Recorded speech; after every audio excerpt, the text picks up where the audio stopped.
The views expressed on this podcast are Peter Dekom's opinions based on his legal experience, research, and academic work. The podcast does not offer legal advice. For any legal matters, always consult an independent attorney who can assess your specific situation. And now, on with the show. Hi, everybody. It's Peter Dekom again, and stand by to throw things or alternatively get ready to stomp around and do stuff. This is not a happy one. I've talked a lot about possibilities, but my possibilities rest with you. They don't seem to be resting with the government. And the title of today's is the double down inflection point, and we're talking domestic issues today. I'm going to be talking about international issues on another day. In the meantime, there may be a few gaps in these podcasts because I am moving. Whoops. And also watching my computer fall off the stand. I am going to change my residence from Los Angeles. I'll still have an office in LA, a law office, but I'll be moving to my beloved New Mexico, and I will be probably settled there at the beginning of March. So let's see what we can do here. Anyway, let's start with the fact that some of this looks like it's a massive distraction for the Epstein debacle. And all I can tell you is the more you cover it up, the more I think there's more here than we think. It can't be just that they're a bunch of guilty people that Donald Trump doesn't want to have identified. But as Susie Wiles, his chief of staff, has once said, Epstein and, Trump were playboys and back then, and that's what playboys did. I don't think that's an excuse. I wonder what's going on, and it absolutely troubles me. I'm also watching a president who is kind of reshaping the entire way the United States is going forward. And the reason I say this is an inflection point, some people call it a tipping point, is I believe that we're at a point now where no matter what Donald Trump does, no matter what the federal government does, no matter how states react and corporations and other countries react, we are never going back to where we were. We passed the point of no return. The Rubicon is crossed, the bridges are burned, and what we're going to experience as Americans in the future is going to be completely predicated on what the future generates. We also know that recently, in fact, just a few days ago from the time of this podcast, Donald Trump sent his FBI agents under a search warrant to the Fulton County voting records, Secretary of State's office in Georgia, because he's sure that their Georgia records are going to show that he won the 2020 election. Are you kidding me? You're talking 2020. We're in 2026. Get over it. Or maybe you can't because you're obsessive compulsive and going out of your mind. At some point, Trump doesn't seem to let things go. And when he doesn't let things go, whatever is bad gets worse. And then if it gets worse, it often gets much badder worse. So let's go around here, and I'll tell you what the great and interesting thing that's going on in right now. It's actually fascinating. Recently, there was a cabinet meeting, and typically all the secretaries of various departments sit around the table, ask questions, and participate in a conversation. Two secretaries remain dead silent. One, labor, basically seems to be under an internal investigation and preferred to not participate. The other one, and this one's really interesting, is Kristi Noem, who right now is basically there's a battle going out. Trump, when you're a captain of a ship and something goes wrong in that ship, in the Navy, you as the captain are responsible for every single human being and everything that happens on that ship. And that's been true of every president until Donald Trump. Donald Trump does not take responsibility or offer accountability for anything he does. If it works, he takes credit. If someone else did it, he takes credit. If it screws up, it's called knives out. And it's really interesting to watch how the blame game is going. And you're watching basically, it's not kind of fun. This is basically from Newsweek. I'm stealing their Knives Art article. And all I can say is right now, you're watching everybody in the Trump administration finding someone else to blame. Noam is attacking Stephen, I am a Nazi, Miller. Miller is attacking Kristi Noem. Tom Homan's been brought in and is doing whatever he's doing in Minnesota, which is a mess. There were days and days and days in which every central area of Minnesota was covered in tear gas almost 24/7. So at the end of all this, Tom Homan is sent in as a peacemaker. I'm not looking at him pretty much as a guy that I would think would be able to make peace with anybody. And at the end of all this stuff, I look at Tom Homan and I realize a couple of things. They're definitely lowering it, the hot level of steam rising from the streets. They are withdrawing some ICE agents. They are absolutely focusing more on targeting. They're talking literally to the mayor and the governor of Minnesota to try to lower the tension line. But you have a bunch of angry amateurs who were recruited because they had aggressive tendencies. All you got to do is look at the posters that recruited the ICE agents, and you know you don't want them anywhere near you. It's kind of like going into a prison and saying, okay, you guys are out of here, but now you can be police officers. People who are angry and basically are at the bottom of the economic chain, very few of them are looking to do something good for their country. They've been told that they're cultural warriors and their job is to stamp out the culture.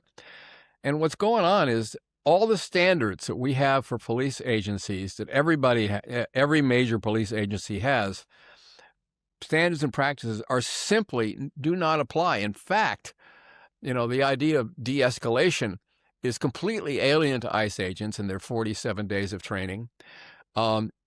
Border Patrol agents have a little bit of de-escalation training, but basically these guys are not cops, they're immigration officials. And the knives out, the blame game, it's a tradition in the Trump administration that when things go wrong, you better find someone else to blame or you're out. Now, you'd think Kristi Noem would have been fired a long time ago. She is a blithering idiot. She can't do her job. She doesn't understand the Constitution. She's the one who testified before Congress the writ of habeas corpus, which is a challenge to whether or not someone's been properly incarcerated, actually gives the president the right to do anything without a warrant.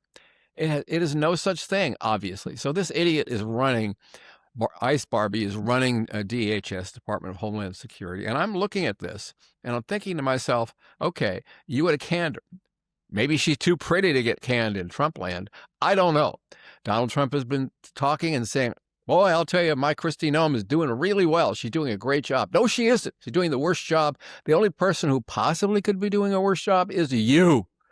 And what is also interesting is everybody is now saying, our lovely friend Miller, our friend Greg Bowman, the guy who just got fired as Border Patrol guy in Minnesota and sent off to wherever he's going to be, Greg, is a bad guy. And he enjoyed his terrorizing the locals way too much. Though they're all basically saying Donald Trump authorized everything we did. So they're trying to blame Trump. That's pretty much going to backfire. Although right now, Donald Trump seems to be holding Kristi Noem in position, even though she doesn't deserve much of anything. She is a horrible, horrible DHS head. And, Greg Bovino is one of those guys who was given a little bit too much power, was delighting too much and taking it down the line. Let me tell you where the problem starts. The problem starts when you have a quota. We need to arrest 3,000 immigrants and deport them a day. That automatically killed the entire immigration plan, destroyed any potential for making it work. Because the minute you have a quota and you once promised, only going after the worst and the worst, the only way you can fill that quota is by going over after everybody. There's just not enough worst of the worst to pick. And it turns out that the vast majority of people who've been detained, deported, or whatever have no criminal record whatsoever. They're decent. Most of them are decent, law-abiding citizens just going about their work, which is basically to provide inexpensive labor for American business. And American business is suffering because it can't get workers to do things. Restaurants are closing. Construction sites are shutting down. All kinds of food services, hospitality, even slaughterhouses. Okay, we call them abattoirs because it sounds better. But those things are not staffed. People aren't willing to do the work. The work that Americans are willing to do, pick an American, put them into a strawberry patch, let them do some stoop labor for a day, and see if they last a day. The experiments in doing this in the past where Americans have been put into agricultural fields to harvest is that the Americans leave probably before half the day is over. So what you're doing is taking people who shouldn't be doing that kind of work, and there you go. The other thing that's going on is the double down. Double down is an absurd concept. And Donald Trump can't help himself. Now he's tripling and quadrupling down. And every time he does that, it's like standing in quicksand and trying to get out. He sinks a little bit deeper and deeper. Well, my premise is that he sunk so deep that the country will not recover. And if you happen to be in tourism and you work in Las Vegas, perhaps parts of Florida, or you work in Hawaii, you're probably noticing little dips in international tourists coming to the United States. Sometimes in some of these areas, it's as much as a 50% decline. You expect Canadians to go to Florida or perhaps maybe Hawaii? Don't bet on it. The reality is the hospitality business is amazing. So what does Donald Trump do? We have Olympic Games right now, the Winter Olympics taking place in Europe, Milan. And what does Donald Trump do? He says, I'm going to send ICE agents to protect the Olympians, American Olympians who are at the Olympics. I thought they were immigration officers, not guards or police officers. They weren't trained as that. But I guess what he's basically saying is, I train them to do whatever I tell them to do. And I'm telling them to go and protect the athletes. I'm sure the athletes really want to hang around Milan and be followed around by ICE agents. I wonder if they have to wear masks. Whatever they're doing, Italy has freaked out and thinks it's a ridiculous idea. And, I have to say, it makes me sick to my stomach that anyone thinks ICE agents are skilled at anything whatsoever. But to send them into an international venue as representatives of American police is among the most inane concepts I have ever heard. So there's a guy named Robert Guest. He works for The Economist. And he was writing about what's going on in Minnesota, which is subsiding. But the fact is it happened. People died. People who shouldn't have died. And the government immediately called these innocent people domestic terrorists, even though it's obvious to every single person who can watch a TV without pre-mogging themselves. Basically looked at it and said, there's no domestic terrorism here. This guy's a nurse in the Veterans Hospital. He takes care of our soldiers. He's not a domestic terrorist. The other one's a housewife with 3 kids driving a mommy mobile. She's a domestic terrorist. So Robert Guest has been a foreign correspondent for The Economist, a UK periodical, a very prestigious one. And I'll read a little bit about what he wrote here. As a foreign correspondent, I've been tear gassed in South Korea, held in a Cameroonian police station by bribe-hungry cops, and detained by drunken, topless Ivorian rebels sporting rippling muscles, reflector sunglasses, and rocket-propelled grenade launchers. But I've never been subject to ICE tactics. No one has thrown me to the ground, beaten me over the head with a blunt object, or threatened to kill me if I didn't put my phone away. So as a veteran observer of countries where men with guns abuse their power, and a former migrant with an American son, I'm alarmed by what's happening in Minneapolis. Now, even if it shifts down, the fact of the matter is the entire immigration plan is a bust. That's me talking. He continues. Our cover package in most of the world this week is about Donald Trump's urban shock troops. It starts with on-the-ground reporting in Minneapolis, where our correspondent has been riding with protesters, shivering in the snow, and attending a Republican Party event where a few people joked about killing more rioters. We then step back and ask, what does this all mean for American democracy? Well, that's what I'm talking about here. I think what we're watching is the slow, steady repeal of American democracy. We're going to slide into autocracy, and that's going to be our wish, whether we like it or not. And I'll talk next time, if I can get a little bit in this time, about what that means generally in the international world. Now, Goldman Sachs has basically come out and said, the U.S. dollar has declined 10%. We still think it's 15% overvalued.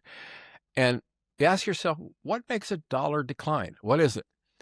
And I think you have to understand that one of the reasons we are so preeminent in the world of international finance is because the United States has, until the Trump administration 2.0, been viewed as what we call American exceptionalism. We're great at building things. We're great at creating future technology. We're great at building financial structures and making capital flow and deploying it where it's needed most.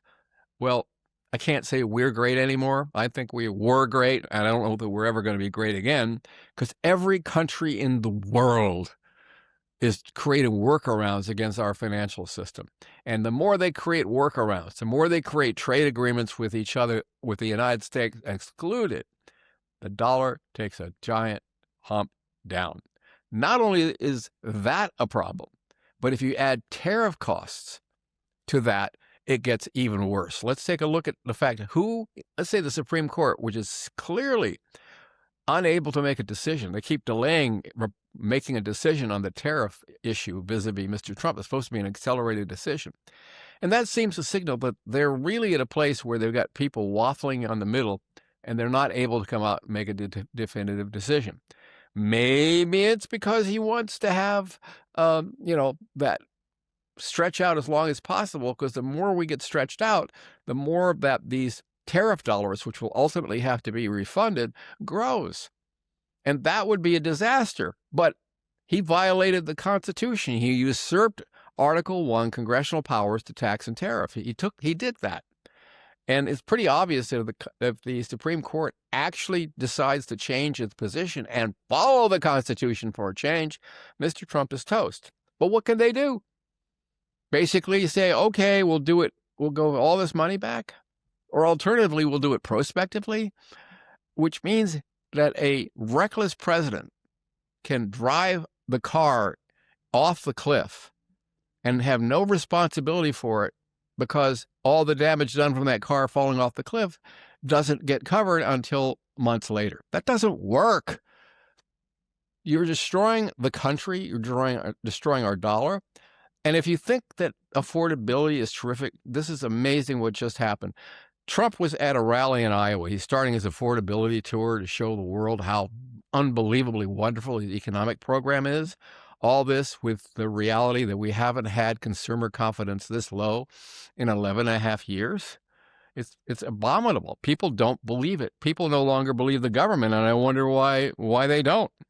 Oh, because the government lies and fabricates and sidesteps and covers up and chases its tunes, goes back and forth, creates new theories to support old actions. It doesn't work.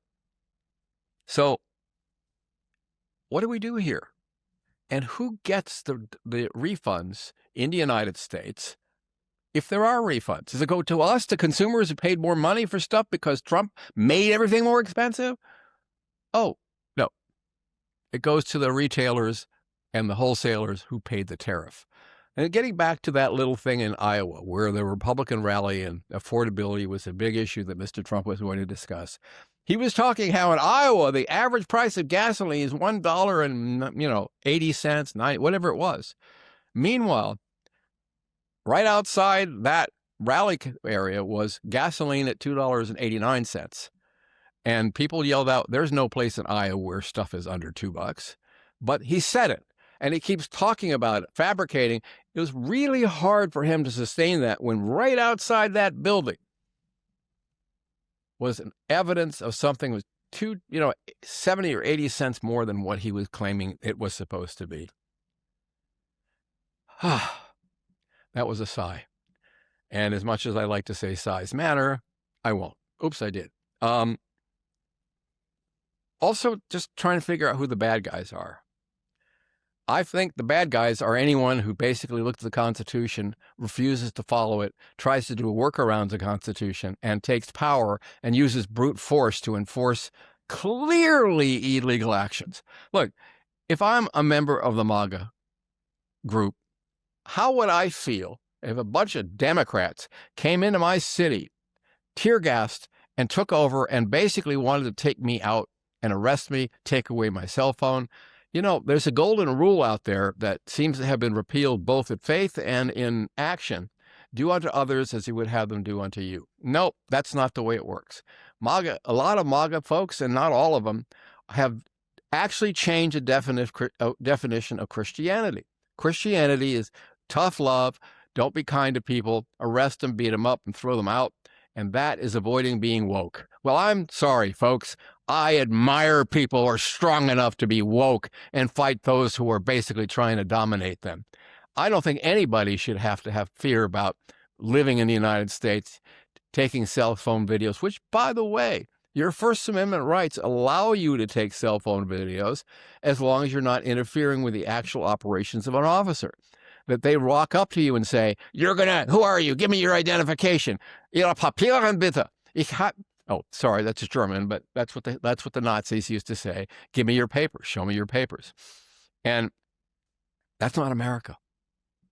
You don't need to carry identification with you wherever you go. And then you listen to Donald Trump, and you think that he is representing everything MAGA? Well, clearly his foreign actions and ventures overseas are anything but America first. But there's another thing. Donald Trump said, and a lot of the MAGA folks that are working for him said, look, if you go anywhere near an ICE action and you have a gun, you should be prepared to be shot. People should not take their guns anywhere near police actions. You do not want to do that. And Trump actually came out and said, don't carry a gun into these areas. People cannot carry guns around. I don't disagree with that, but unfortunately, the way the Second Amendment has been misinterpreted everywhere, you have a right to have a gun unless you fall into a few places like, I'm a violent felon, I voted for a Democrat. No, that's not one of them. Basically, you have a right to a gun. And the gentleman who was executed, the nurse who helps veterans, basically had a permit for a gun, did not brandish the gun. Everyone's looked at all the videos now, and there's one thing for sure. He did not brandish the gun. Number two, he was absolutely shot and killed after the gun was removed from him, and it was not brandished in any way, shape, or form. Now, whether he interfered or did whatever with the ICE folks or the Border Patrol folks, he didn't deserve to die. And what was he doing when he was shot? A woman had been shoved by I think it was Border Patrol agent, not necessarily ICE, onto the ground or the ice or snow, whatever was out there, and he was going to help her up. That's when they jumped him, beat him up, started, fist pounding, spray on his face, all that stuff. And after they removed the gun, you can see it clearly in the videos, being held by a government agent. At that point, 2 officers started one shot and then 9 more followed. I'm sorry, this is not my country. And anybody who has that should be accountable. So what happened? In a democracy, you would have an immediate investigation by a neutral party. Well, when it came down to Renee Good, Homeland Security said there is no investigation. She is a domestic terrorist, and the officer did what was appropriate. Huh? Having an investigation anytime a law officer fires a gun, actually in many cases when they draw the gun, there's an investigation and a report. And in many cases where it's people protesting, that investigation lands in the civil rights group at the Department of Justice. But there we have Pam Bam Bam Bam Bam Bam Bam Bondi, and she is, I wonder if her right arm is getting tired from being lifted up so often. She is the problem. She is making sure that if anyone does anything that could possibly create accountability or responsibility for their actions within the Trump administration, that, well, we're not going to prosecute it. We're not going to let the state people look at it, even though virtually every criminal event that has taken place in modern history, where it takes place in a city or town, winds up being investigated by a joint team between the FBI or another government agency and the local officials. Well, that did not happen with Miss Good. In fact, the state agencies were expressly excluded from having their own investigation. Even with Pretty, there was, okay, you can't get here. You can't come to the site of the crime. We're going to, ICE officers and, CPB officers stood there with batons, created a barrier between the Minnesota officers who had a warrant, state warrant, to go in there and said, you can't come in here. Meanwhile, they're trotting all over the scene, contaminating evidence. And anybody who's ever been in any level of jurisprudence, from a cop to a prosecutor, knows that every piece of evidence, you need to have a chain of possession. You need to prove that some third party didn't interfere with it. But in this case, the parties who are interfere with it and tromping all over the crime scene are untrained ICE and CPB officers who don't know what they're doing. They're not police officers. They're immigration officers, and they are being asked to be cops. That is stupid. So we got a court order which basically said to ICE and CPB, you must make the evidence, you must preserve the evidence and make it available to the Minnesota authorities. No, that has not happened. And I look at all this stuff and I think to myself, there is no accountability. And when people are doubling down, what they do is make damn sure that anybody who could do a thorough and accurate investigation is banned from doing it. That makes you feel warm and fuzzy inside, doesn't it? That means a cop can do anything they want to you, and there's not a damn thing you can do about it. And what's funny is there are a lot of people out there in the blogosphere or in social media where basically they're saying, like, a lot of people are posting things saying, well, we want Donald Trump to unleash more violence, take over those cities, and it's all over the place. MAGA TV and Real America Voice, a whole bunch of places are saying, we want more action. Shoot these guys. Kill these guys. There's even a group of people who believe that those whistles that a lot of protesters use to identify ICE agents in the vicinity should be declared lethal weapons and allow the police to shoot anybody holding a whistle. And it's an interesting piece done by the Department of Homeland Internal Security Assessment Report, which says the greatest threat in the United States, this is real, the greatest threat is the American people themselves. We're threats? Now, maybe they're extremists who are threats, but that wasn't what this report was talking about.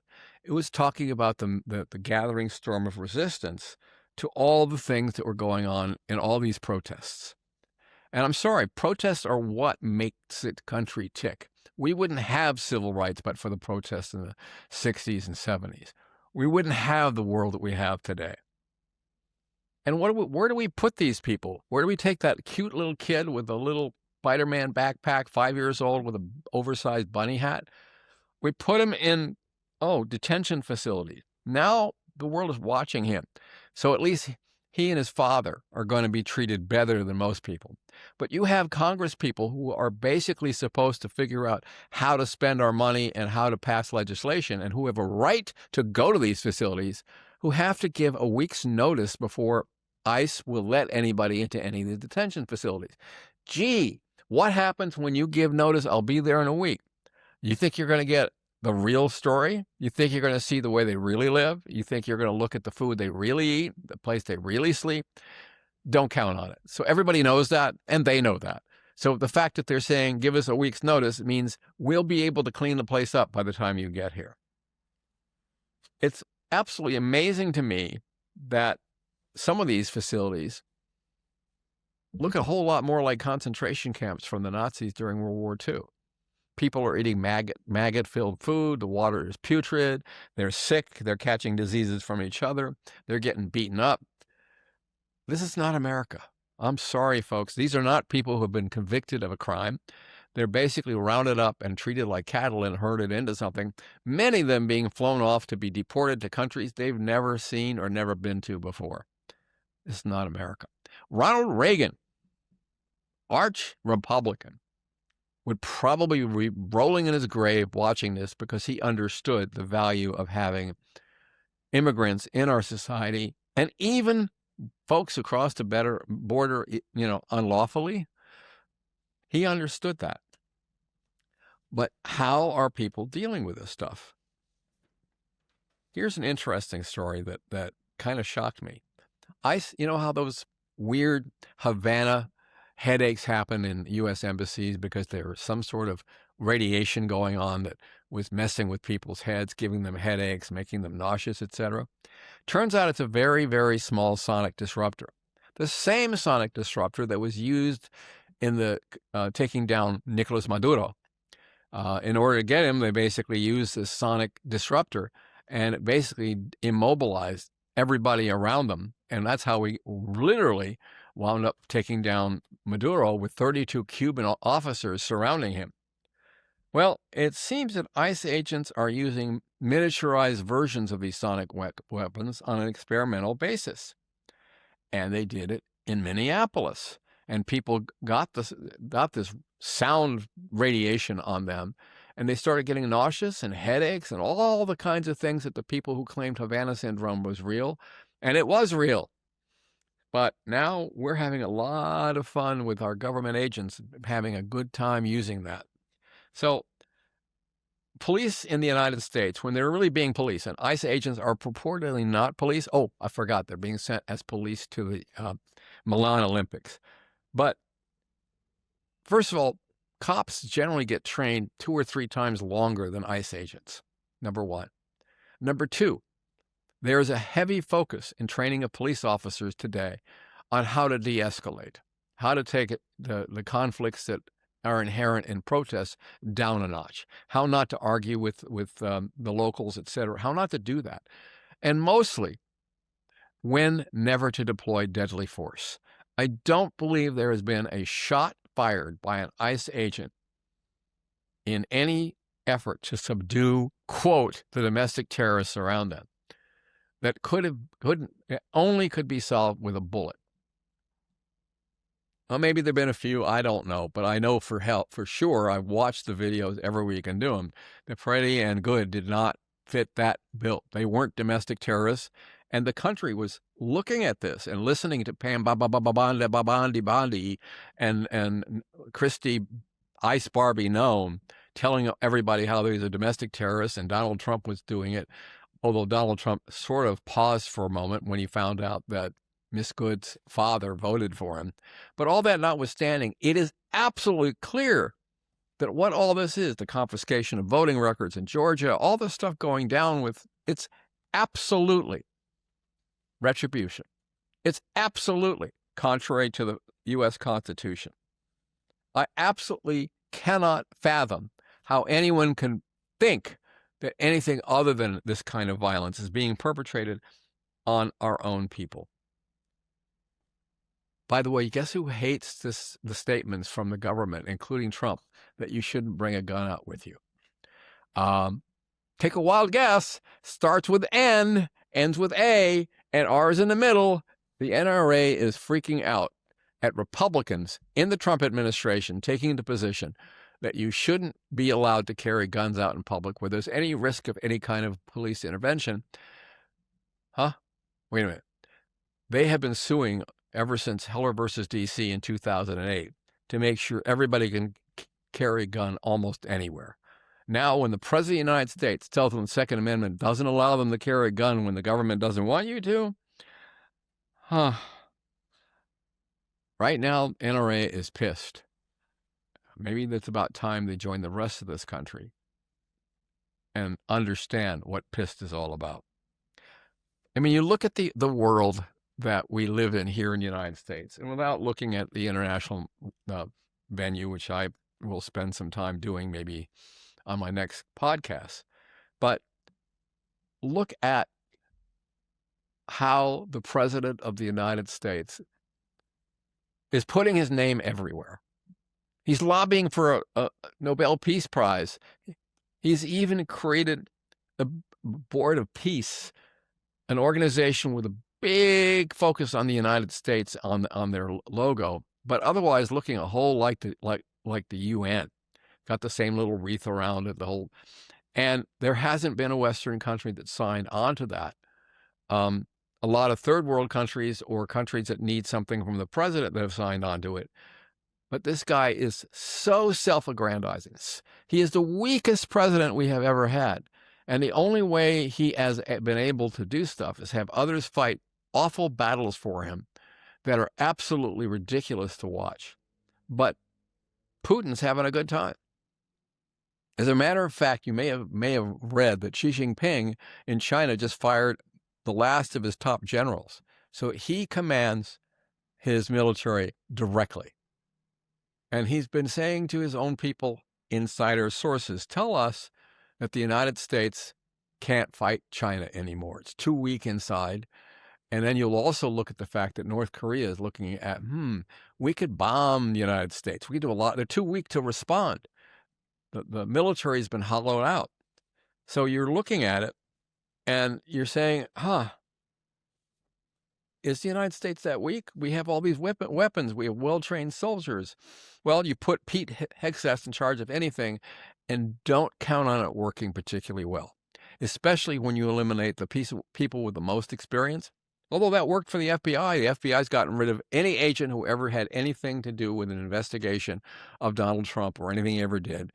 And that doesn't take into consideration that if you're an FBI agent and you say, I don't want to do that, you can't do that. You're assigned stuff and you do what your boss tells you to do.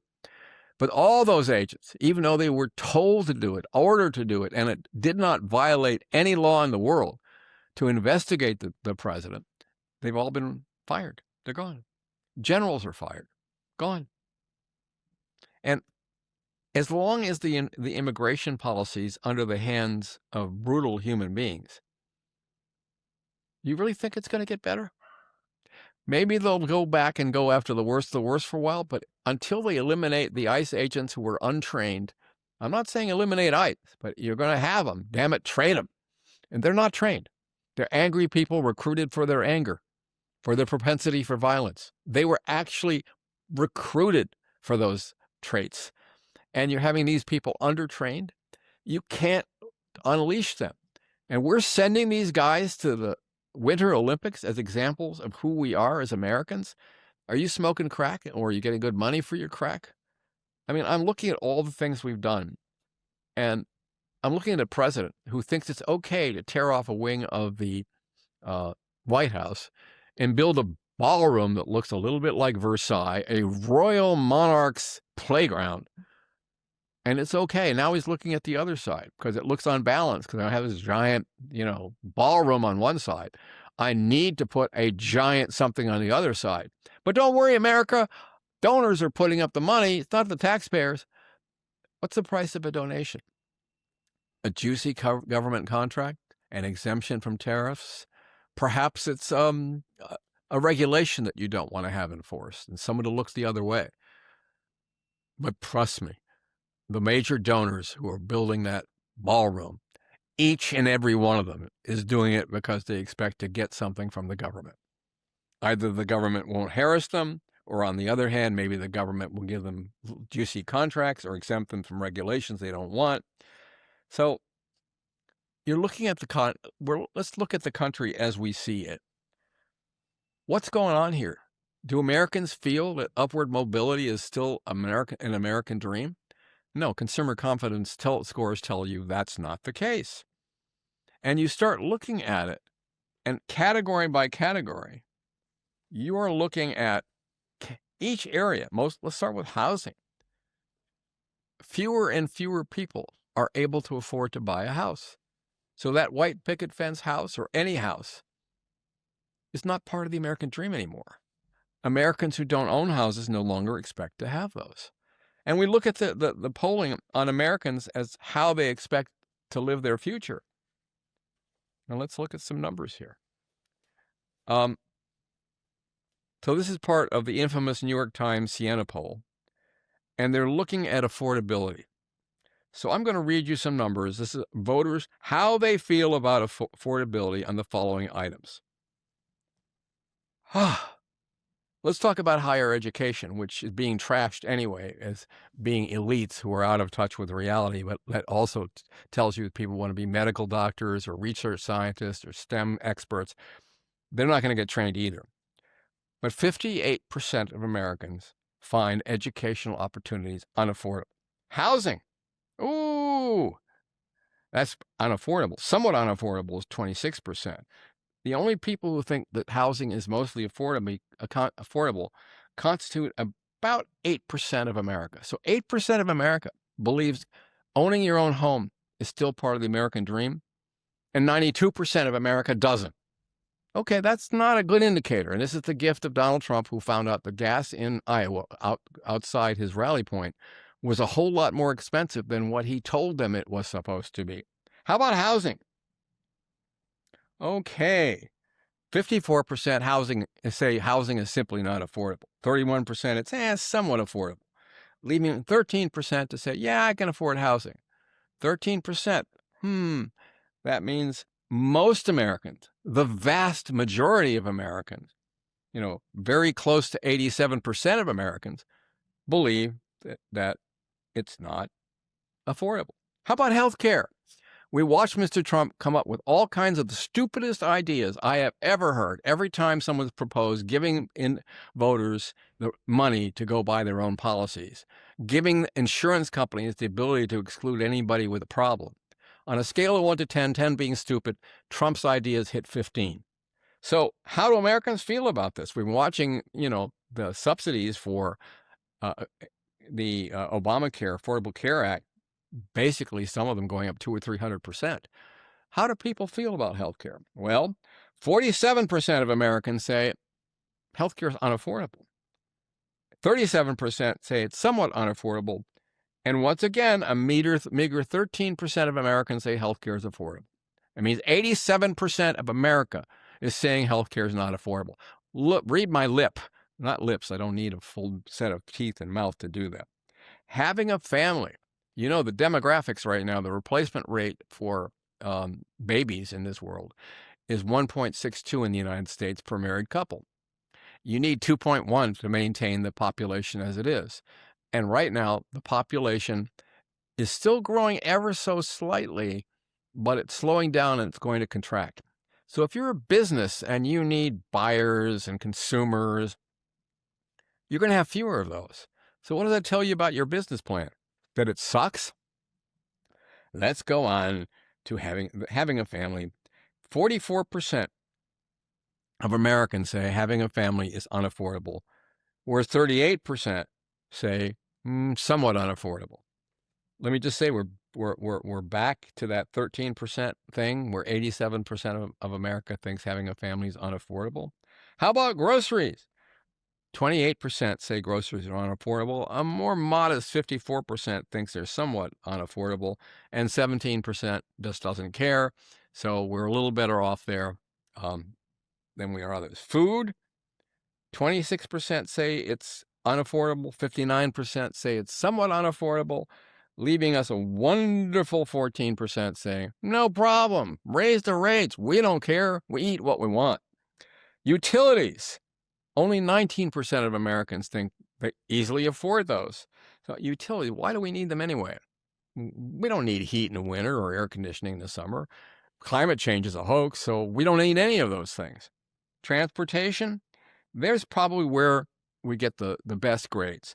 Only 28% of Americans think that transportation is affordable. The rest think it's not at some level or another. So is this kind of a interesting scenario? We have a terrible economy.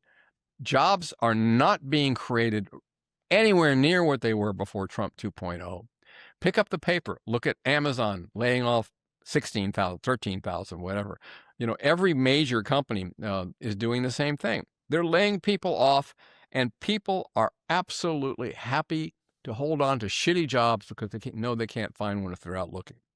In the meantime, green energy is completely verboten. You're not allowed to participate or play with it, even though that was a sector that's growing, notwithstanding Trump's attempt to kill it off. His most recent one is to wipe out $30 billion of Biden-era loans to green and alternative energy companies. $30 billion at a moment in the time-space continuum where AI warehouses, banks, and file servers are lying idle because they can't get enough electricity. Donald, you can't make enough electricity with your policy. Texas, which has another one of these little mini Trumps in a wheelchair, the reality is Texas saved because alternative energy is the only thing that keeps them going. We're going to see if they survive the entire winter. But alternative energy is a growth situation, and it's not a Democratic issue. Go to Wyoming. That's not exactly a liberal state. The governor of Wyoming welcomes alternative energy, welcomes these lovely wind turbines, welcomes solar, and welcomes people to experiment with new energy production, including liquid sodium-based nuclear power generation. He's a Republican. How can he be a Republican and want all that stuff, even though he's in one of the biggest coal states in the union? Because he understands we can't keep doing this fossil fuel thing and that we really have nothing to lose. And the rest of the world's already shifting as fast as they can to alternative energy. And right now, we can't sell our cars overseas because they use gasoline. On the other hand, China's dominating the electric vehicle market like nobody's business. I have to say that, this actually, there's some funny stuff here. Washington, D.C., as a massive sewage leak into the Potomac River. I wonder if that's directly connected to the White House or not. So they're trying to get the stuff out of the river. It's because nobody cares about that infrastructure. Nobody has done it. Goldman, I've talked about that. Okay, that's what I got here. Okay. Accountability. Accountability and trust have left the building. And so states all over the U.S. are trying to create bills to allow a pathway to sue anybody, federal, state, whatever agents, law officers, who engage in what is clearly excessive force or violations of civil rights. Unfortunately, we have people who, like J.D. Vance Trump Vance. Oop, I'm misspelling that. It's J.D. Vance, Trump wannabe. Okay. J.D. Vance with a J.D. Juris Doctor from Yale Law School, the best law school in the United States. No, I didn't go there. I'm a UCLA law grad. I did go to the undergraduate institution, but J.D. Vance has repeated over and over again that federal agents, ICE agents, are operating with absolute immunity for whatever they do. Bullshit. We are not like that. We cannot be like that. We will never be like that. So I'll close this podcast with a little bit of humor. And that is, there's a movie that was where a certain person in the White House was the executive producer. And, it's about her, Melania Trump. Now, I can't wait to no, I'm not going. We'll see how it works. It was an MGM Amazon documentary. And what's fascinating is a lot of people who worked on that film, members of the crew, are using social media saying that they didn't like working on the movie, and we really hope it flops. And we'll find out by the time this podcast is aired. You will know whether or not it flops. Meanwhile, we're watching ICE trying to defy federal court orders to make evidence available. It's a battle that continues, and I am done. I'm going to take a deep breath, and if I were a drinker, I would drink, but I'm not, so I have to just suffer in pain without an anesthetic. Trust me, these questions from my esteemed producer partner here I'm not given these things in advance, so I could be humiliated by the question. Go ahead, Amanda Fleming, attorney at law. Ask your question and humiliate moi.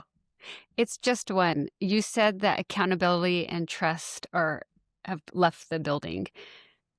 How do we get that back? We don't. What we do is we weed out the assholes who are running the country right now, and piece by piece, bit by bit, statute by statute, we build it back up. But we can't do it if the Supreme Court says no every time we try to introduce freedom into the United States, to eliminate things that look a whole lot like an autocracy and misinterpret the Constitution to allow evil people to do even more evil things. All this is balance. Every single piece has to do it. And what's strange, if you look at people who are supporting these evil movements, they represent 20 to 30% of the population, but they have such a stranglehold on one party that they won't let good people get out of the primaries to run in the general elections. And my view is we cannot continue to have a government where gerrymandering is it's the way we do it. It's American tradition. We can twist and squirm and make sure that we exclude people from the voting process. All these things have to get put together. Does the country have to dissolve and fall into a dire place? I don't know that that's true, but we're going to have to reassemble the United States with new rules and new people, and everybody's going to have to give away. Sorry, liberals, you're going to lose something. Sorry, right-wing conservative, you're going to lose a lot. But whatever happens, what's going on right now doesn't work for most Americans. And until we find that middle ground with a little bit of flex to protect everybody, I look at the United States as a government where majority rules, but not at the expense of minority rights. And that's a balancing act the United States has gone through back and forth over many, many, many years from the Civil War on. And it's a battle that we thought was settled in the 1950s, 60s, and 70s when the civil rights were given to people. But during the Trump administration, with his appointees and some other conservative justices on the Supreme Court, those rights have been removed. I want them back. I want it for my little granddaughters who are like too young to know what's going on. One isn't even born yet. Oops, that would be much too young to know what's going on. But my other granddaughter, she calls me grandpa. She's really too young to do this. So there you go. Ladies and gentlemen, do you have any more nasty questions for me? Well, just a follow-up. It sounds like you're talking about trust on a vertical level, like the relationship between like the people and the government. What do you have to say about trust on a horizontal level among the citizens? Because that seems like there's been a breakdown. A huge breakdown. Basically, when you say that Jesus Christ hates woke, and you define half the population or 3/4 of the population as woke, that doesn't help. You're basically putting a label on somebody and then saying, my God justifies that. Bullshit. There isn't a religion of stature anywhere on planet Earth that justifies that. And so the word woke is woke. We got to start basically saying, love thy neighbor. And it's not, I actually saw this on television once. I was watching a newscast and a newscaster, I think it was on CNN or whatever, they asked a woman, what does love thy neighbor mean? Well, she said, it's obvious. This is my neighborhood. Everybody in my neighborhood, I love them. And I thought, oh, this is not good. That's the way we have to change that. And that means a decision on every American's part. Try to open up a little bit. And it's not going to happen quickly. Trust a couple of people. Talk to them. Invite them to dinner. And understand most of the people you think are the enemy are just people. They want to live their lives and let the government and other people get out of their way and not tell them what to do. You know, like let's just take Minneapolis as an example, because that's currently where a lot of happenings are happening on a heightened level. How can the constituents in an area like that start to build trust among each other, separate from what federal agents are doing or the government? How can, from the bottom up, the constituents in, for example, Minneapolis, start to rebuild trust? I don't think there's a lot of distrust as much as you think within the population of each other. I think it is of government. But I'll start with a simple proposition. If you're a pastor and you're preaching hate, and you're preaching supporting this kind of situation with immigrants. I mean, I'm thinking about J.D. Vance talking to the Pope, and the Pope is basically disagreeing with everything purportedly Catholic J.D. Vance says. I don't know why J.D. Vance doesn't understand he's already been effectively excommunicated by the Pope face to face. Pastors need to look at God as a benevolent force to try to have people be their best, not to turn on each other, but to support each other. And I look at the pastors who are saying otherwise as fake prophets, basically the golden calf teachers of the world, reintroducing the devil into society if you believe in the devil. We cannot have pastors do that. And they're so scared of being thrown out of their church that they keep repeating this horrible stuff. You know what? If you believe in God, you get thrown out of your church when the devil tells you to do stuff. And that's life. Live with it. You picked a religious, belief system. Now live it. Teach the Bible as it was written. Teach the Quran as it was written. Teach the Torah as it was written. It's time for pastors to take responsibility for the words they give to their flock and not to support the kinds of awful things that this country has evolved into. So there. Do I end this with a big yeah? No, I don't. That's it? Yeah. Okay. See you next time, guys, or talk to you next time, whatever. We are recording this on video, so at some point you get to watch us when we rerun these things, and you can actually see the cat in the background. That is a real treat for everybody. Full-blood, arrogant Bengal. Thank you all. Bye. If you would like to give feedback, suggestions for new topics, or have a question that might be selected for a future podcast, please email us at dekompodcast@gmail.com. Thank you for listening. Until next time.